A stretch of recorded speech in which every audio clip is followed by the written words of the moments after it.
Steve Thomas Wayanad. ഇതാ സുഹൈൽ ഖാൻ, കണ്ണൂരിന്റെ സുഹൈൽ ഖാൻ. നോക്കുക, വയനാടിന്റെ ചുരമിറങ്ങി വന്നത് ഈ കപ്പും കൊണ്ട് പോകാനാണെന്ന് പ്രഖ്യാപിച്ച് സ്റ്റീവ് തോമസ്. സുഹൈൽ ഖാൻ കണ്ണൂര് പോരാട്ടത്തിന്റെ ഭൂമിയായ കണ്ണൂരിൽ നിന്ന് സുഹൈൽ ഖാൻ.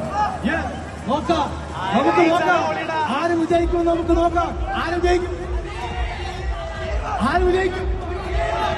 സ്റ്റീവ് തോമസ് വിജയിക്കുമെന്നാണ് കാണികൾ പറയുന്നത്. നോക്കാം, സ്റ്റീവ് തോമസ് വേദിയുടെ ഇടതുഭാഗത്ത് നിൽക്കുമ്പോൾ വേദിയുടെ വലതുഭാഗത്ത് സുഹൈൽ ഖാൻ, കണ്ണൂരിൽ നിന്ന് വന്ന സുഹൈൽ ഖാൻ. സ്റ്റീവ് തോമസ് കേരളത്തിന്റെ ചാമ്പ്യൻ ഓഫ് ചാമ്പ്യൻ, ഏറ്റവും കൈക്കരുത്തുള്ള കേരളത്തിലെ കൈക്കരുത്തുള്ളവൻ സ്റ്റീവ് തോമസ്. നോക്കാം ആര് വിജയിക്കുമെന്ന്. Okay, Steve Thomas, Suhail Khan, Kannur, Wayanad. Wayanad ചുരമിറങ്ങി വന്നത് ഞാൻ കപ്പും കൊണ്ട് പോകാനാണെന്ന് പറഞ്ഞുകൊണ്ട് നമ്മുടെ സ്റ്റീവ് തോമസ്. അല്ല, ഞാൻ വെയിറ്റ് ചെയ്യാം.